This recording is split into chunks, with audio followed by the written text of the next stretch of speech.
You are now listening to Sports Talk 916 with Greg Bull and Coach Greg Veroza.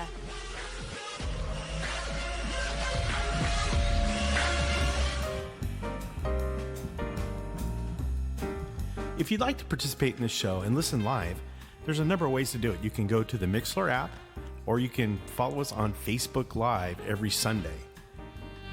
You can also go on the wildfireradio.com website and listen to us Tuesdays at 3 o'clock Eastern, 12 o'clock Pacific. And if you want to contact us, head over to our website at sportstalk916.com. There you'll find all of our social media feeds, bonus after-hours content that you won't hear anywhere else. Hello. There we go. I can almost hear myself, too. Well, it's Sunday. It's 10:15. We said we'd be on at 10:15, and look at that. Even though I was actually early today, and we could have started at 10. 10:05. Ish. You know, we got to throw that ish in there. Hi, I'm Coach Greg. This is my friend, Not So Fat Greg. Not so fat anymore. What was it? Stop being fat. Stop being fat, Greg. Formerly known as Mr. Chief, and together we're the two-headed monsters of Greg we call Sports Talk 916. How's it going, man? It's going good. What's up? Not much. By the way, it's episode 236. Early what's up to Patrick Kilkenny, TJ Longacre, Anya Balcom. Thank you guys for being on early and listening. We are going to jump into quite a bit today. So, yeah. How was your week? Pretty good. Pretty uneventful. Just worked my ass off trying to sell houses. I'm headed to an open house right after this. So if you're around Sacramento and you're over by Panama Avenue, which is over off never heard of it, Fair Oaks and California-ish, look for my signs. Come over and say hi. Drop off a name, buy a house. Yep. That's how you do it. And throw me an update for our score too later on too. Yeah, that sucks. Hopefully we'll be able to pull it. Let's see here. What about you? Not much, really. Same old. I know, kind of uneventful week. Huh? Uneventful week.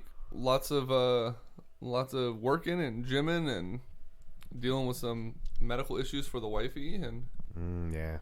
So yeah, I spent my week trolling for DeMarcus Cousins fans. We're gonna get to DeMarcus Cousins here in a little bit. Tracy McGrady actually has a very interesting point on DeMarcus Cousins, and cool. I wanted to get your take on that. We're also going to talk about the Giants. Bobby Evans clearly listens to Sports Talk 916. Of course. Because we bitched and moaned about them not doing shit, and then the next day he goes out and make a move.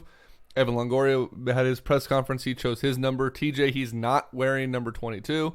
What's up, Chris Bean? Haven't seen that name in a long time. And old Barn Bomb's on. What up, Mikey B? Thanks for giving blood today, Mike. Yep. We're going to talk. You get a kudos coming up. In the baseball segment that you're not aware of. Right on. We're going to talk a little bit about the Sacramento Kings and their tank. Like I said, tank. Tracy McGrady has an interesting take on the New Orleans Pelicans and DeMarcus Cousins, and then we're going to dive into what everyone cares about most this weekend, and that is NFC Football. and AFC Championship games. Cool. So let's just jump right into it. The Giants. I said Bobby Evans listens to our show. Bobby Evans, Longoria doesn't wear 22, huh? I'm retarded. That was not. It's McCutchen. We're worried about wearing 22, not Longoria. Anyways, Longoria is in to wear number 10, and we literally just screwed the pooch on that. Thank you, TJ. Bobby Evans went out and made a move. He landed Andrew McCutchen for next to nobody. Next to nobody, really. Basically, a double-A outfielder that the Giants weren't extremely high on, but they were. You know, he was drafted in like the 4th or 5th round, I believe. So, I mean, in baseball terms, that's relatively high. And they gave up Kyle Crick, who started with all the promise in the world and literally just floundered, even with Sacramento last year. Middle reliever guy. He was penciled in as one of the Giants' up-and-coming starters. They wanted to see him as like the next Matt Cain. That didn't happen. So, essentially nothing for Andrew McCutchen. McCutchen was extremely excited on Facebook. And on Twitter to be a part of the Giants. He says he's followed their success for a long time. He's looking. He's always said that. You know, it's going to be interesting to see what happens. He's got an expiring contract this year, so we'll see what happens if he decides he wants to re-sign with the Giants or be a one-year rental. So Barnbaum says, hey, Greg and Greg, I thought we were on in the evening. If we're on at 8 p.m., we could do a preview of a Super Bowl show. Well, Mike, so here's a little fun thing, Mike. I'm gonna learn you something right here. Mike, what if I told you? What if we told you that the NFL, when they schedule the Super Bowl, gives a 2-week moratorium period between the NFC Championship game and the Super Bowl? So, essentially, we're going to have 2 shows prior to kickoff at 3:08 in the afternoon on Super Bowl Sunday, which will allow us to preview said Super Bowl, because there's no chance in hell of us going on post Super Bowl because everyone's going to be drunk and not listening to us anyways. Right. So we have 2 weeks, concluding today's games, to preview the Super Bowl. So and next week we can actually do a Pro Bowl preview. Ooh, which no one will listen to either. And next week we may have like a Friday show or early in the week show. We'll get to that later. But yeah, Mike. So no, we don't need to do a preview show. Nope. Let's see here. All right, back to what we were talking about. So Andrew McCutchen, like you said, he is a expiring contract. He can be re-signed, obviously. That would be really cool if he does. I think he could be a centerpiece for the Giants for a number of years to come. And he's what, 32? And Bruce Bochy has already come out and said that he will be the Giants' everyday right fielder. So you're going to essentially have a center fielder patrolling Triples Alley, which is, I think, a great move. Right. That takes a lot of pressure off of Hunter Pence. He could play left in AT&T Park without a doubt. I mean, if he can play right field as well as he does in AT&T Park, he can play left. And I would say, when right field at AT&T Park, and everybody knows this is probably the hardest position in baseball to field, I would say, with all those arches and bricks. And yeah, without a doubt. You got to know. So having a center field out there with how much space there is as well. Yep. Going to be good. So, and then the Giants are also still rumored in on Jared Dyson. He played center field last year for the Seattle Mariners. I think that would be a really good move if they can get him on the cheap. That's really what they're missing. They have all the pieces together now. Yep. They just need a center fielder. And maybe another pitcher here and there, but, we'll see how that comes along. Yeah. But you, my friend, get a round of applause. What'd I do? And a big kudos, because last week we were talking about how slow Major League Baseball free agency has been and how cold the stove has been. And you asked, do you think players are going to be willing to sit out for this season to jump into next season's free agency? And I said, no, it's not going to happen. There's no way. These guys are going to want to prove that they can be paid.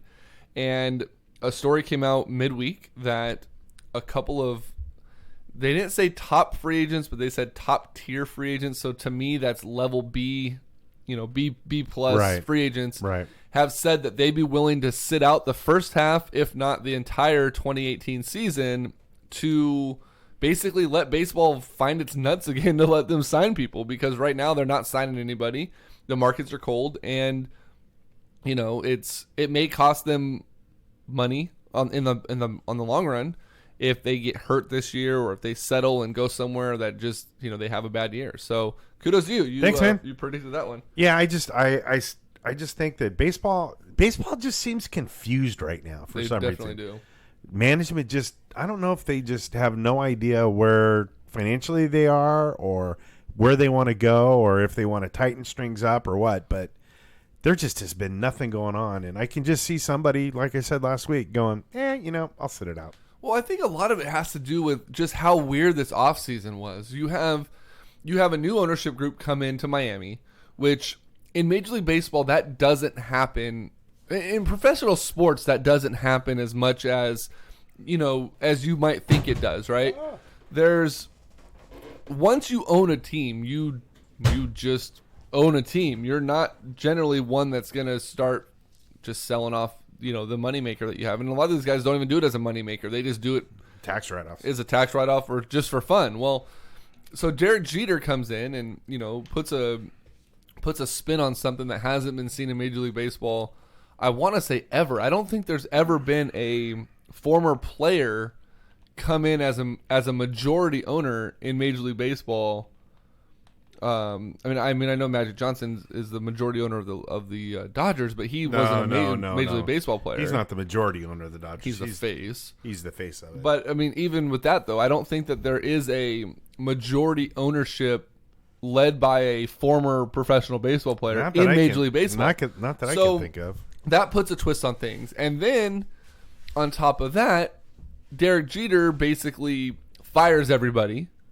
He starts cleaning house. He makes it clear that anyone on that roster is completely available.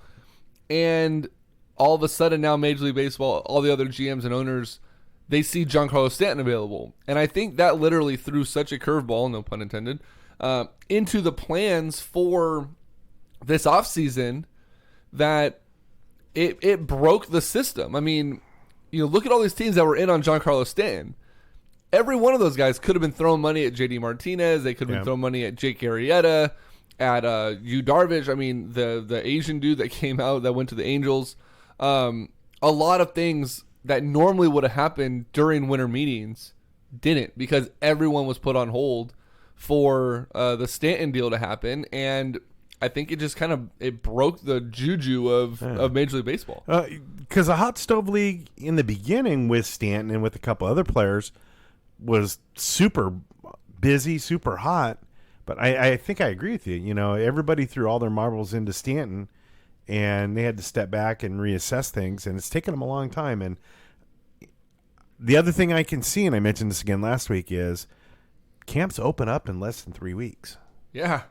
Or I think it's 3 weeks. You're going to see a ton of people the first week or two in February signing. These guys, as much as I think it might happen, nobody who wants to give up $10 million.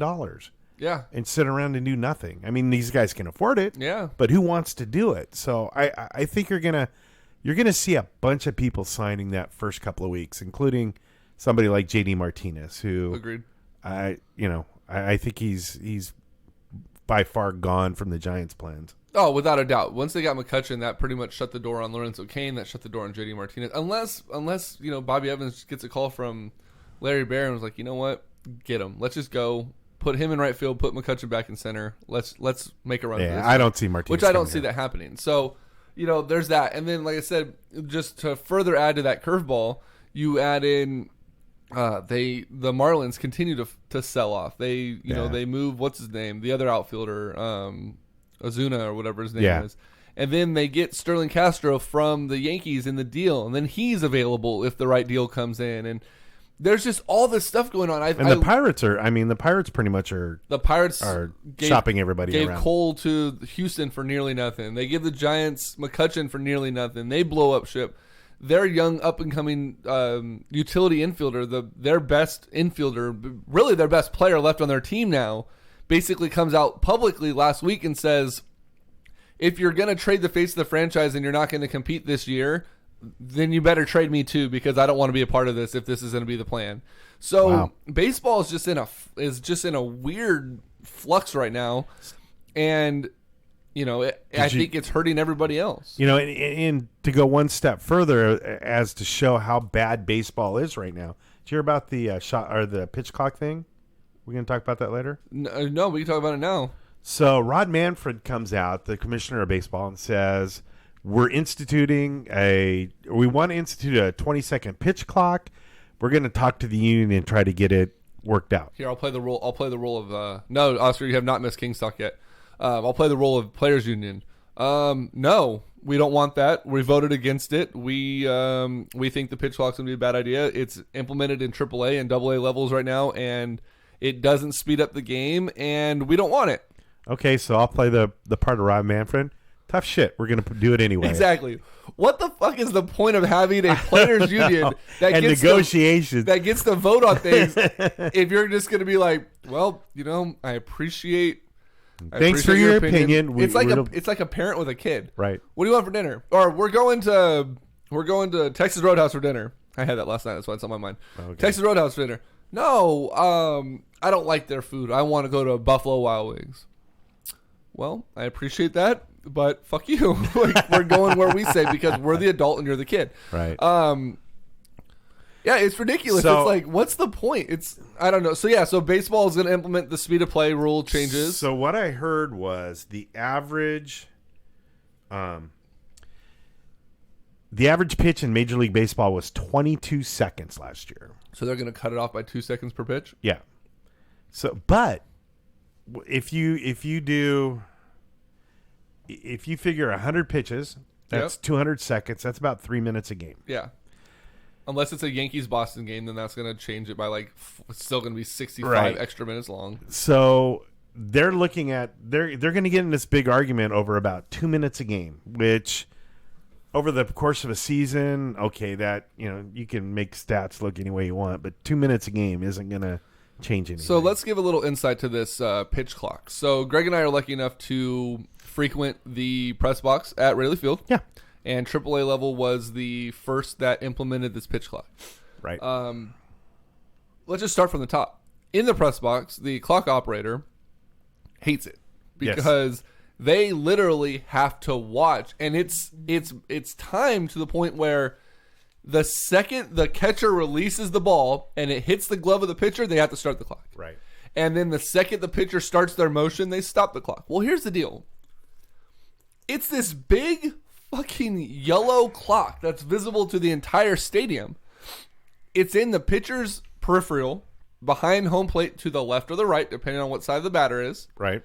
Which means it's in their peripheral vision. So when they're starting their motion, this bright ass light flashes off and goes away. And then out on the outfield wall, there is another bright yellow clock that is flashing time, and then right when the pitcher starts their motion, it goes away, which means it's a distraction for the hitter as well.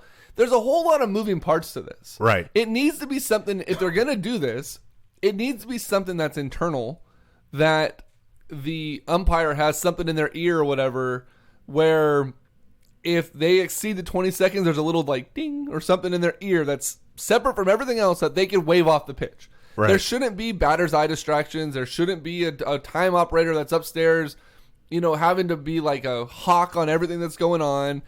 Not to mention, when it's in the damn press box, the fucking thing beeps every time they hit the button. Right. It's like a broken fire detector. And what did he say? It was like 3 times in the whole time they've run it it's ever exceeded the 20 seconds. 20 seconds. And I don't know that the umpires know what the hell to do when it exceeds, because guess what? Those 3 times I've seen it exceed, I've heard the press box guy go, clock's out. And then they still let him throw the pitch anyways because it's in the experimental stage. And here's the other thing. If they do something, it's still going to take up more time than... Because you're going to restart the You got to start everything all over again. Do they you got a ball? I mean, is that what it's going to be? Yeah, I think it is. They get a ball? But it's stupid, but I don't know. It's one of those things where take away the... I'm sorry, like Pablo Sandoval fans, but... And Pablo's isn't even that bad. Pablo's is quick when he does his little pre-at-bat dance. Oh, yeah. Take away every single pitch I'm readjusting my batting gloves. Here's a news flash. If you have a Velcro batting glove on and you don't swing the bat, guess what doesn't adjust? Your batting glove and the Velcro doesn't loosen if you're not bending your wrist. Yeah, thank God Nomar Garcia Perez is not playing anymore with his. Good Lord.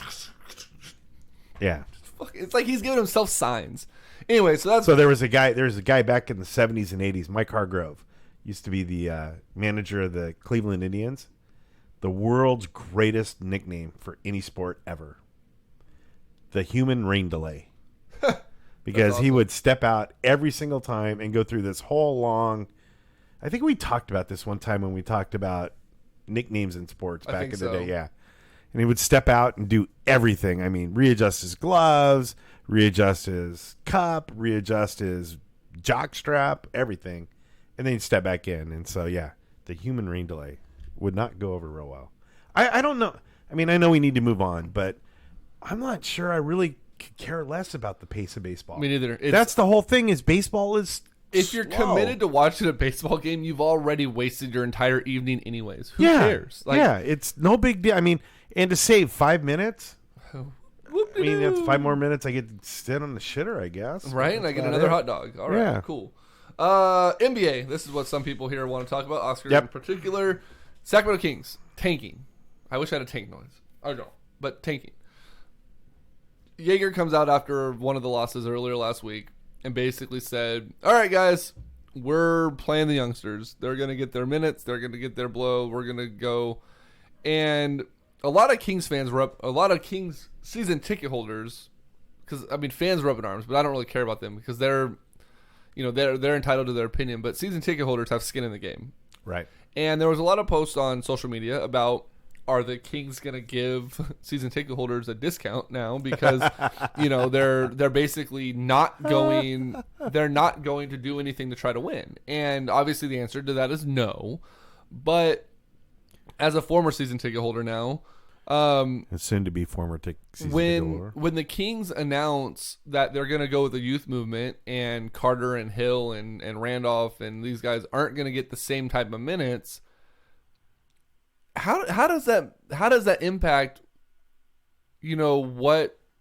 how does that impact your feeling on renewing? I mean, what's funny is they announced this right after the renewal deadline, which a lot of people, like, I've always been a thing that says the front office doesn't dictate what the coach does and anything like that.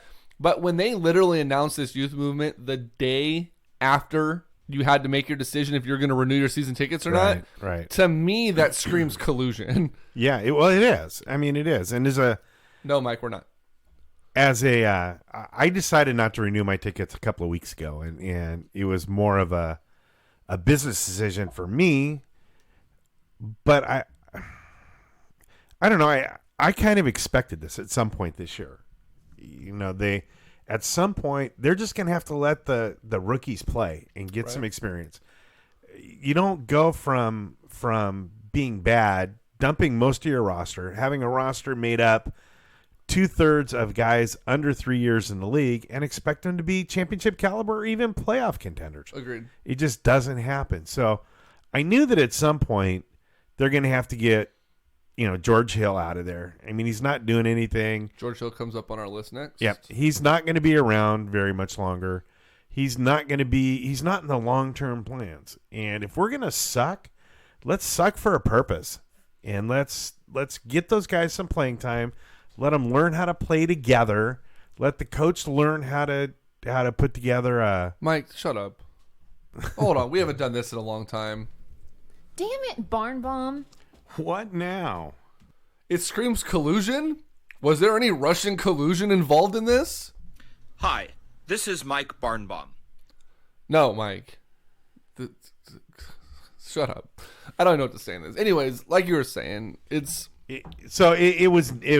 necessary. And like I told somebody this week online, sometimes you got to take 3 steps back. Right, to move up 2 even in this situation. Or move up 4. And these guys got to get some playing time. I mean, you're looking at rookies 10 years ago are not the same kind of rookies as they are today. We all know that. Right. These guys are 18 months out of high school. And to expect them to come in, there's going to be a couple that can, but the majority of these guys aren't ready to come into the NBA. So they need to learn on the fly. So it's going to really mean that they're going to have to shut things down with the veterans, let the rookies get some time, let them make mistakes, let them learn how to play 48 minutes of basketball, and hopefully in a couple of years it's going to be all worth it. Yep. So Barnbaum mentions our next topic here. Cleveland Cavaliers apparently interested in George Hill. They want to bolster their backcourt. Kings fans, let me just put it out there right now. You're not going to get Brooklyn's #1 overall pick. They're not going to give up what currently is the 7th. Maybe it's the 6th now that Cleveland lost last night. Or, I'm sorry, that Brooklyn lost last night. You're not going to get the 6th overall pick as it stands right now for George Hill. And you know what else you're not going to get? You're not going to get IT. Or LeBron. Because yeah, I saw somebody actually legitimately say, should we ask for Isaiah Thomas back for George Hill? Anyways, Barnbaum mentions it.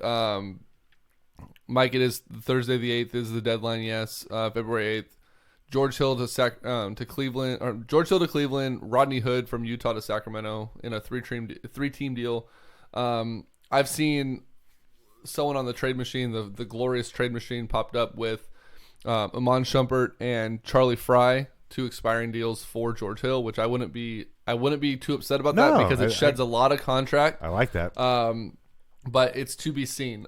We have 5 minutes to talk NBA before we get into NFL talk for the last part of the show. Okay. Tracy McGrady was on Okay. NBA TV the other day, and they were asking about the trade deadline. They were asking about all the rumors, what Cleveland needs to do in order to get better. And DeMarcus Cousins' name came up because he's been linked to Cleveland all year long, all offseason long.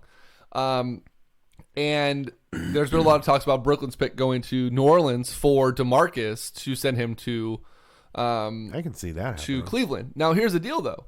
Unless you have a full commitment from LeBron James that you're not leaving Cleveland, you don't want to trade LeBron for DeMarcus to be your centerpiece moving forward. And have you seen LeBron in the last 3 or 4 days? Yeah, he's not. He's not there. No. He has So- no desire to be there right now. Yeah, so the thing is, and TJ just said for the George Hill thing, I'd like to see a first rounder come back. You might get Cleveland's first round pick for George Hill, which will be like a 25 through 30, Not pick. the way they're playing now. But you're not going to get the number one from Brooklyn.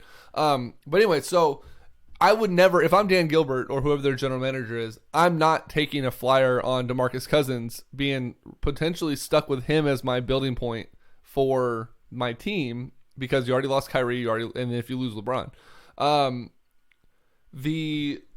have another thing about LeBron too. I can't see Kevin Love and DeMarcus Cousins getting along. They're not going to coexist. Neither will Tristan Thompson. No. But basically, Tracy McGrady was asked about this. So what would you do? And he said, I'm going to shift my focus away from Cleveland, and I'm going to shift my focus to what I would do is if I was running the New Orleans Pelicans.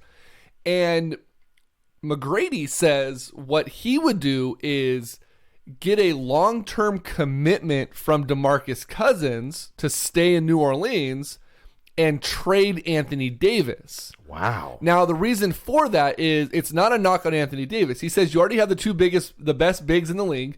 They're interchangeable when it comes to building a franchise, but you'll get more value trading Anthony Davis and keeping DeMarcus Cousins and putting him with the new pieces than you would trading DeMarcus Cousins on an expiring contract and building with Anthony Davis. And I thought that was an interesting take because it definitely makes sense based on a trade aspect. But would New Orleans really be willing? I mean, obviously this is all speculation, but if you were in charge of New Orleans, would you choose DeMarcus Cousins over Anthony Davis moving forward? Depending on what you get back for either player. Okay. Have we not seen that play itself out already once? Right.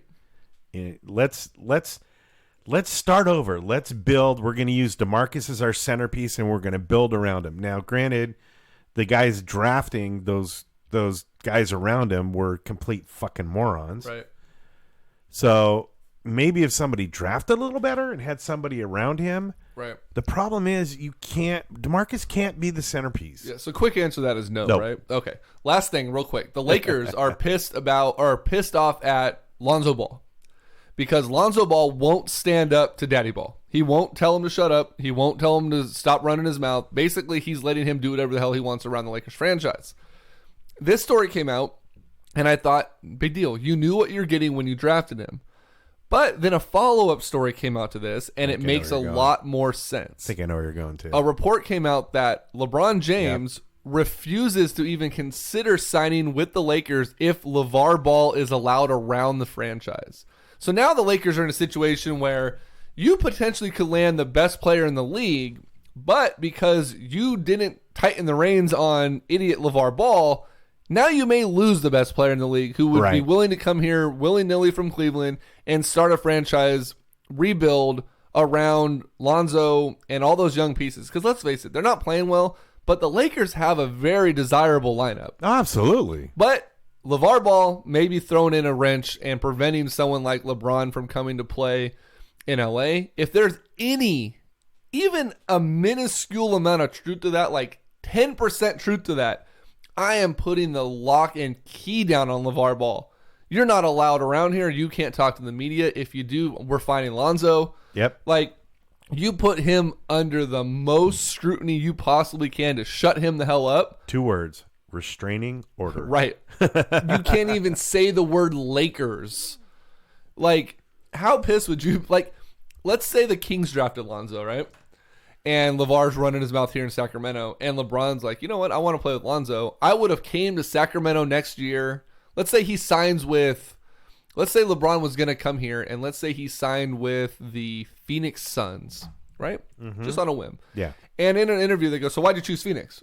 Well, I wanted to play in the Pacific West. I want to play in the Pacific. I wanted to play against the Warriors 4 times a year. I want to prove that I can overcome that roster. The Lakers just didn't really have what I wanted. Portland, I don't want to live in Portland. I really wanted to play in Sacramento, but LeVar Ball, I couldn't see myself doing it. So I chose the only team left in the Pacific, so I went to Phoenix. How? You burned Golden One Center down. You're like, fuck this, we quit. We're moving to Seattle. Like, I would be so pissed if I was the Lakers organization right now. And Eli said, even if there's only 10% truth to that rumor, that's 10% too much. Right. Exactly. That's idiot. And that's where somebody like Magic needs to step up and go, shut up. Right. You're ruining something magical here. And it's Magic. I mean, Magic's on Mount Rushmore of everybody. Yeah, pretty much. So I know that LeVar Ball, if you're Magic, you go, look, your kid's not going to play. We're going to sit him. You shut up. Go away. We'll play him. Yep. All right. We got to pay some bills, and then we're going to talk football. For all of your real estate needs in Sacramento area, Northern California, and across the country, give me a call. 916-223-6688. It's Greg Veroza from Keller Williams Realty. If you're out of the area, I know people all over the country that can help you out. So give me a call. 916-223-6688. Or you can go to my website, gregveroza.com. Hey guys, I'm excited to announce a new partnership with Antonio Pacheco from Folsom Lake Ford. Tony has been my go-to sales guy for a number of years, and he's come on board to bring the awesome sales buying experience to each and every one of you. All of his information is on our website at sportstalk916.com, but if you're in a hurry and you're looking for a new car, give him a call today. Antonio Pacheco, area code 530-218-7069. He will answer all of your questions in regards to the car buying experience, and he is the main guy that I trust in the Sacramento area for all of your car buying needs. Again, Antonio Pacheco, Folsom Lake Ford, 530-218-7069. This is stupid. I want to talk about vaginas. Let's talk about vaginas.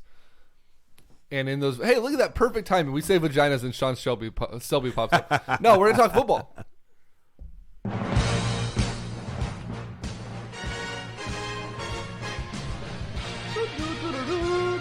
Still the best sports theme in all of sports. Right. Go Birds. So we're going to talk about that Eagles game here in a second. But first, and I wish he was online to listen, but he's not. I had a conversation with Jason Currier. He listens from time to time about the Super Bowl. He's a huge Patriots fan. He's born and raised in Boston. So obviously he's very keen on the chances of the Patriots making the Super Bowl. Right. And we got to talking about the game and the what if. So there's a huge what if this year, and that is what if the Vikings and Case Keenum surpass the Philadelphia Eagles today and go to the Super Bowl, because then they're the host city in the Super Bowl, right? Mm-hmm. Well, 2018, the AFC team is the home team. Right. So as of right now, let's say it's the Jaguars. That's what our prediction is. I believe it's still your prediction. The Jaguars would get Minnesota's practice facility. No, if in a normal situation, without the Vikings making it. Yes. As the home team, they would get the Minnesota practice facility. They would get the home sideline. They would get all the home amenities that come along with being the home team in the Super Bowl. The NFC team obviously would get the visitor. They'd have to practice at the college stadium and do all that other crap. Right. If the Vikings make it, the NFL has a rule in place which they've never had to use, and I'm going to say this right now, that they need to reevaluate, that puts the Vikings in their own facilities. So they're going to get their own practice facility, their own locker room, their own video room, everything that they would normally get, because it's their building. To me, that is a huge mistake by the NFL. It's a giant oversight, and I think that is completely nonsense in the sense that there's one thing going on here. They alternate for a reason, because it gives a fair advantage to AFC, NFC teams to get those accommodations. You put the Vikings in the Super Bowl, they get, like I said, their locker room, their practice facility, their video room. They get all of their comforts of home. They get their home stadium, which arguably is going to have a shitload of Viking fans in it because people in Minnesota, regardless, are going to want to go to the Super Bowl, whoever's in it, because it's in their building. You get all of those home field advantages, and they get to call the coin toss and have the advantage of being the visitor as well for the Super Bowl. So they get all the perks of being essentially the home team without wearing their dark uniforms. To me, that is a big oversight for the NFL, and I think it's going to cause a lot of problems should the Vikings go in there and just, if they make it, and steamroll whoever's in the AFC. I don't think it's fair to, I just don't think it's right the way that they're doing this, and I think that if it's predetermined that your team is the host city and it's the AFC's home game for the Super Bowl, it stays that way. I don't think they should accommodate for the team because they had a 1 in 32 chance of making it, and they do. It doesn't matter. I mean, Sean says it doesn't matter. They're going down today. I just think that it's an oversight for the league by not having all of that in place to prevent that unfair advantage. It's gonna be a tactical advantage to Minnesota should they make it to the Super Bowl. Not sure I agree with you on that. I think the biggest advantage is being in the home stadium. And there's nothing you can do. You can't say, okay, Minnesota, you're hosting the Super Bowl this year, so Vikings, you can't go. You can't do that. I didn't say they can't go. But so there's nothing you can do about that. That one's nothing. I'm not sure having your own video room and your own practice facility really is going to make that much difference because the visiting team is going to be practicing in a different facility anyway. They're going to be traveling to a different facility. The advantage that Minnesota has is it's at home, so they can stay at home longer. But there's nothing you can do about it. You can't legislate that out. You can't say, all right, Minnesota, you have to move out of your houses. You can't go home. Well, they're not leaving weeks. their houses. They'd still be practicing in Minnesota. Right, but there's nothing you can do. And to be honest with you, we're at Super Bowl 52. It's never happened. It's never happened, right? So let's see what happens when it does. I agree. I just don't think that it may be a disadvantage to the Vikings. They may could be super comfortable, be like, we got this shit, and then they get murdered. But one of the other things that the visitors are at a Super Bowl, you can stow those guys away. You can lock them up and hide them. Can you do that when you're at home? I don't know. I just think it's an oversight that the NFL made that they should have corrected long ago. That doesn't give the full advantage. Or, if they do it, if they're going to do it that way, then you know what you do? You switch the home team completely. That's not a bad idea. The NFC team, if the host team or the AFC team, if the host team makes it, regardless of what year it falls in, you switch it. Guess what? Your team made it. Congratulations. You're now the home team. Regardless, you get all your amenities. But I think the big thing comes down to it is they get the coin toss. That is the visitor's advantage when it comes to a football game, is you get that little bit of an extra push to decide the first kick. Can you imagine? They get all of the shit that comes with being the home team. They win the toss and they get the ball to start the second half on top of all of that. Yeah. Two things are going to come from that. One is all the fans of the visiting team, let's say it is the Patriots or the Jaguars, we're going to hear 2 weeks of them bitching about that regardless. Yeah. If the Vikings end up winning, we're going to hear 6 weeks of them bitching about that regardless. And then, it's just going to be a clusterfuck all the way through. It's just going to be more annoying than anything. Are you surprised after this year in the NFL that we don't end the season on a big clusterfuck? Right. So, all right, let's talk about this. So, the Eagles and the Vikings, two of the we'll call them the darlings of the NFL this year. The Eagles were expected to be good. They weren't expected to be as good as they were. Obviously, Carson Wentz going down was a huge blow to them. Ron, I don't think Sean was on the same page as Ron with Corner Pub, but Ron was super skeptical, and I believe he still is mildly skeptical about the fact that Nick Foles is now leading the team into an NFC Championship game. We talked about last week the weather being a huge factor for both Jacksonville and Minnesota because, one, obviously Jacksonville plays in warm weather. Minnesota plays in a dome, going out into the elements. Both games are going to be like the best weather they could possibly ask for. Yeah. No it's wind, going to no be nothing. like no wind. Starting time of the game tonight is going to be in like the 40s. No snow, no rain. New England's game is going to be like in the 50s at kickoff. It's ridiculous. So you take that advantage out of it. The Vikings coming off of a high that you couldn't write a better script for the end of that game last week.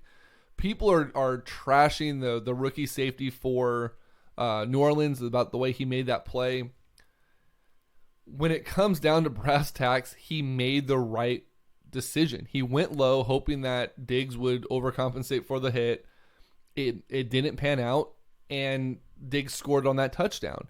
If he goes high and plays for the ball, the refs were calling that game terribly on pass interferences. They would have had a pass interference at the spot. It would have been a field goal opportunity with 6 seconds left on the clock. The Vikings likely would have hit the field goal to win that game anyways. The credit in that game goes to Diggs because every player in the game of football, I don't care what level you're at, when you're on a drive like that with no timeouts, the only thing ingrained in your head is go out of bounds. And the fact that Diggs caught that ball and didn't just dive out of bounds to try to make the marker and shut that play down and stop the clock with like a second or left, whatever it would have been. The fact that he didn't do that is remarkable. The mindset of him to just turn and run, to know that the safety was the one that came flying by him and there was no one else on the backside and he can try to score a touchdown, to me was the football play of the year when it comes to the brain sense of it. Like just the thought of it. You got to give him the credit. I think it was just luck. Was luck, but there's only one way that result can happen, and everything played out, including what a lot of the talking heads are talking about this morning, is the absolute dumbest defensive call in the history of the NFL. What's that one?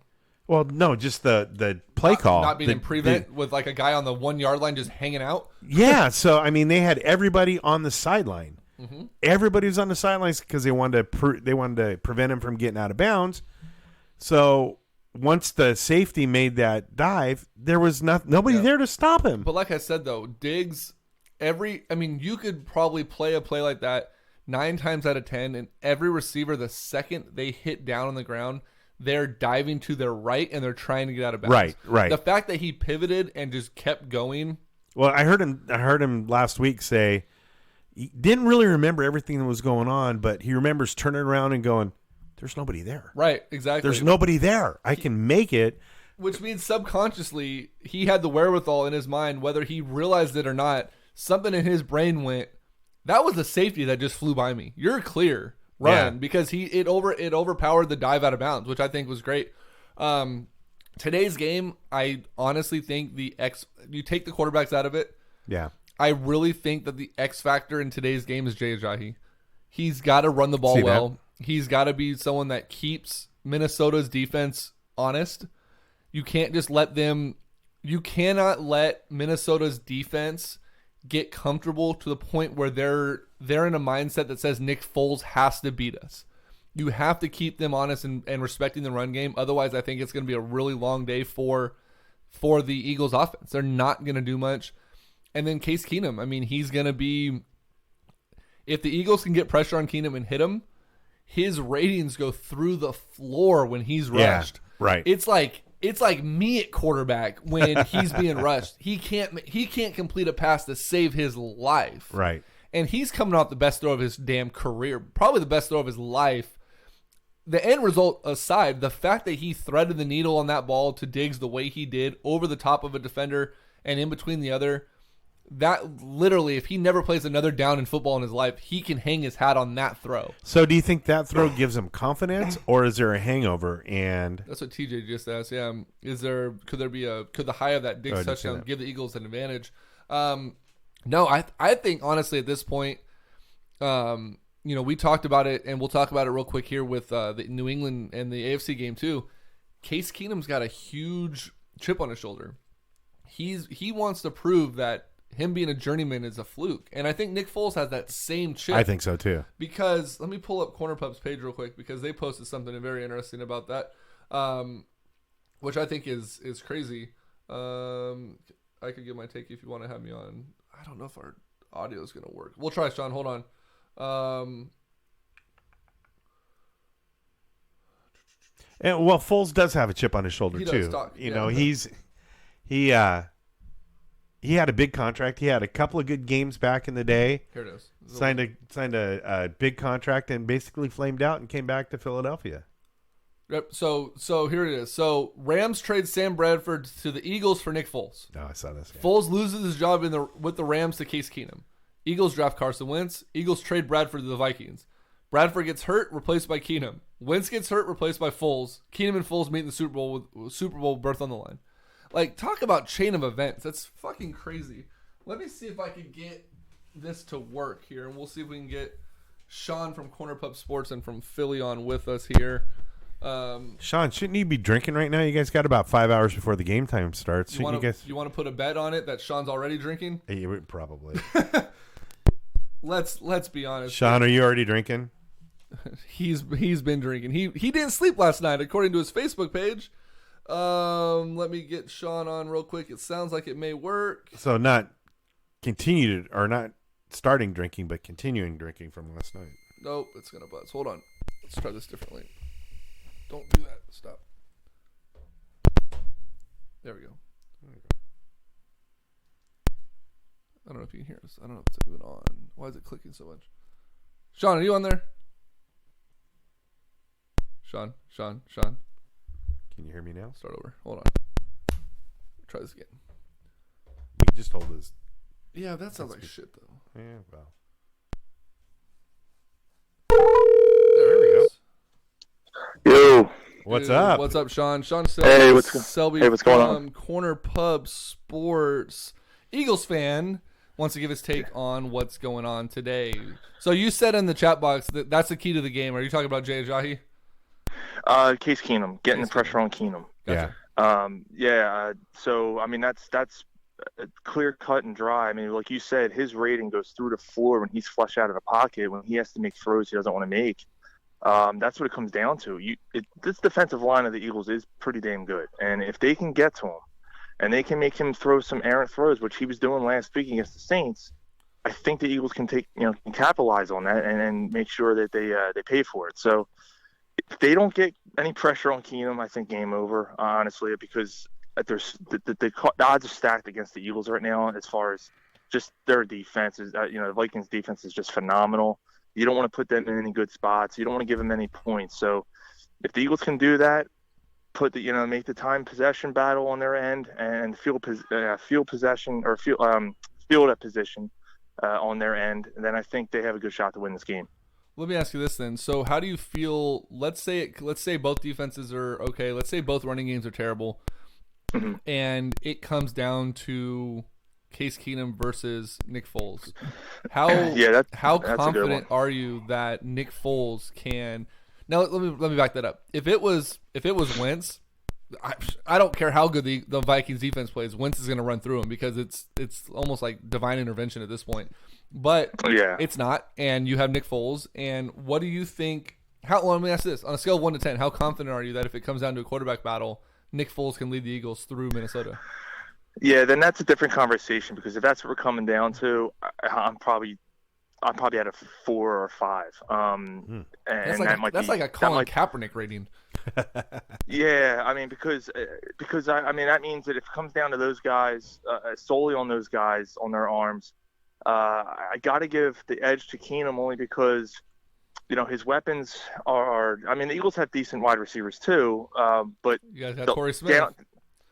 Down the field though. I mean, since Foles has been in the game, you haven't seen the down the field plays that Wentz was able to give them. So that's kind of the difference maker to me, because I think that Diggs and Thielen, and I'm assuming Thielen is playing. I mean, I know he said he had a bad back or whatever, but I'm assuming he's playing. But with that being said, they just have better downfield weapons, and that kind of worries me if it comes down to that. Yeah, I think it's going to be a really good game. I think it's going to be the better game of the two today. I honestly think Jacksonville just stifles New England, and I think it's going to be one of those games where you can turn it off at halftime, or maybe not halftime, end of the third quarter, turn it off. But I think the game to watch, the game to sit down with all your food and a colostomy bag and just not want to leave the couch is going to be the NFC Championship game tonight. Yeah, I do too. Wow. So you think Jacksonville rolls today? I think Jacksonville just completely stifles. That is really interesting because I agree with you. And it's been we're in the minority, at least in this area. A lot of people are saying Jacksonville really doesn't have a chance and all this stuff. But, well, it's the same thing it's the same thing that we just talked about with the weather. If the weather isn't perfect, I don't give Jacksonville a shot in hell. But the fact that it's going to be ideal football weather, that's going to give Leonard Fournette the ability to run. Because if it snows or if it's frozen, I don't think Fournette pulls it off. And the key to that game, and I guess we'll talk about it now. We'll jump right into it. One is how legitimate is that Brady injury that they've been talking about all week? Is his hand really busted up as bad as they say it is because he hasn't thrown a ball since Tuesday? Is that going to be a big factor? And the second option here is going to be what they do with Gronk. Do you put Podolski or whatever the hell his name is in the middle and you jam him every single time he comes off the ball? And then you have Ramsey or you have their a Walkwire or whatever the hell his other name is. Bouye. Oh, Bouye. There you go. Yeah. His first name must be that. You put a big guy like that on Gronk and you try to limit him. That's going to be the key. And, I think that's the thing with all the wide receivers, whether it be Hogan or Edelman or anyone, is you hit them on the line because Brady is so good at timing routes that you have to disrupt the routes. And if you can disrupt them and get them off of their cadences, then I think it makes Brady a totally different quarterback, especially if he can't throw the ball. And Jacksonville's defense, you talk about how good Minnesota's defense was. Jacksonville's defense, except for when Jimmy Garoppolo is playing against them, is remarkable. Those guys fly to the ball. They hit hard. They have great, corners on the outside, and their safety play has been through the roof. So I think, like I said, I think we're both in agreement here that Jacksonville, I don't know that Greg agrees with me that Jacksonville steamrolls. I don't think they steamroll. But, they're obviously not going to be able to put up an effort where they give up 42 points like they did last week against Pittsburgh. But I also don't think New England is high-powered like Pittsburgh is to put up 42 points against this defense. It's going to be it was just a fluky game. There was something just weird about that game last week. Right. These two teams were just kind of going back and forth. I had that kind of feel when it started off that way. Like, there's no way Jacksonville's going to blow the Steelers out like this. And you knew they were going to come back, and they did. And then it was all bets were off. But there was one person on this show that said Jacksonville was going to put up a 40 spot. And then there was another person on this show that said I was an idiot for that thought. And so by process of elimination, I think I knew who it was. Yeah. So, I said 17-10, 21-17 at the most. I said Jacksonville was going to put up 42, and they put up 45. But it was not as impressive as their Calais Campbell. Did you see what he did before that game last week? Before the game? No, I did not. So the night before the game, he's talking to the media. And they asked him some kind of question, and basically his roundabout answer was, if we win 45-42, I'll be extremely happy about this game. No way. And they ended up winning 45-42. I was like, that motherfucker needs to play the lotto. Right. Like, just go cash in. But Sean, so obviously you're taking the Eagles to win. I know you're not going to ever root against your boys, but you have Jacksonville today too? Well, I won't even say that. I think I've been pretty realistic with the Eagles this year. I was worried a little bit last week. I did pick them to win. Believe it or not, I wasn't as confident as I am this week. So, just to be fair, I was a little, I wasn't going into this we're going to the Super Bowl because of our current situation. But yeah, and I'm gonna give a slight edge to Jacksonville. I'm gonna say that maybe they win by 3 or something. Just something about this, like all the things you said, about Brady's hand and all this stuff. And I think the world is tired of New England and all this other stuff going on, whether it's true or not, behind the scenes with that team. I think it comes to an end, and I think we're going to start seeing some changes, especially with, so the coaching staff, Matt Patricia's leaving and who knows what's going on. Josh McDaniels might be gone too. Yeah. But let me ask this final thing here. John from Wildfire Radio put up a picture today that basically was just he's calling blasphemy. I don't know if you saw it or not. Vikings fans draped a yellow scarf and a purple blanket around Rocky's statue in Philly. Yeah. How do you feel that is the omen that allows the Eagles to power through this and make it happen? Because Eagle fan or not, Philly fan or not, you don't fuck with Rocky. No, and it's funny because the Rocky statue was moved to the Art Museum in Philadelphia a couple years ago when they tore the Spectrum down, because it used to be there. So they had a little gathering. They had the Vikings invasion, they called it. There was probably about 50 people. All right, so let's not get carried away there with the invasion part of it. Because Right. I think once they get down to the stadium, they have no idea what they're in for, because our fans are absolutely crazy. They've been down there since 6 o'clock in the morning. Yeah, and already, they got so. 10 hours of time to get liquored up. Oh yeah, and it doesn't take much to get fired up. And Why aren't that's you guys just at the extra. game? I mean, you guys Yeah. are Corner Pub Sports. You should have media, and you guys should be there covering it. Yeah, but we're not. I'd rather just watch it from home. That way, if Yeah, it goes bad, yeah, exactly. if it goes It bad, you guys could do a Mixler, just fucking tank show and make sure you guys just trash everything that's all holy, when it comes down to the loss. So, I'll say one thing though: if Foles comes in and completely just shits the bed, there's one group of people that I feel sorry for after this game tonight, and that is the boys in blue out there in Philly. Those police officers are going to have their hands full if this game just goes poorly. If it goes extremely poor, yeah. I mean, I think if it's a good fight, it's still going to sting, but it's not. I mean, we're underdogs for a reason, right? I mean, the Eagles are underdogs. There's 3.5 point underdogs, I believe. So, I don't think anyone will be shocked. But if they come out and completely, like you said, shit the bed, then we have a problem. Santa Claus better be careful. And that's a good point. I mean, they actually, there's already been letters sent out to local businesses, basically telling the stores to pretty much just close up shop, put their metal grates up, and then pray. Wow. So that's how we roll here. Right. Do you think that'll happen if they win? Right. Yeah. Yeah. Win or lose, it could be mayhem. We don't get to celebrate much here in Philly. Hey, no we're secret. Kings fans. Hey, know. You're preaching to the choir here, brother. Hey, so I have mean, when the Phillies won in 2008, I was at the one of the big intersections in this area. It's coming to Frankfurt, and it was absolutely mayhem. I mean, people were just climbing street poles, and one dude got knocked off the one pole by a vodka bottle or something. I remember that. Insane. But how did the Phillies do in 12? Do you remember? I'm sorry, what was that? How did the Phillies do in 2012? Do you remember?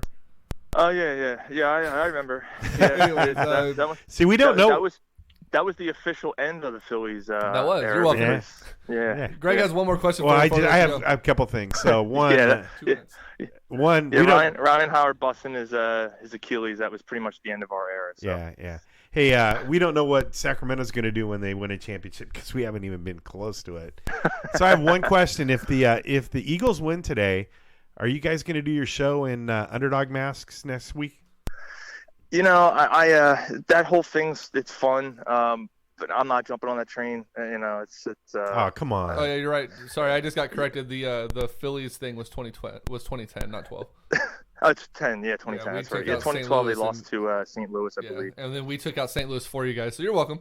Yeah. Well, no, that was good. But yeah, that dog mask thing is weird. It's the NFL is actually allowing Eagles fans to wear those into the stadium this week, which I thought was weird, interesting. Yeah. Well, I was going to say, what's the over/under on the amount of people throwing up inside the underdog mask during the game? Oh, shit. 104? Yeah, that sounds about right. Damn. All right, Sean, thanks for coming on, man. Where can people hear you? I mean, you're all over Wildfire. Sure, man. And thanks for having me. Of course, I know it was kind of last minute. I just thought I would chime in. No, we're glad you did. But, yeah, you guys can hear our show, I guess, your time. It would be 5 o'clock Friday nights.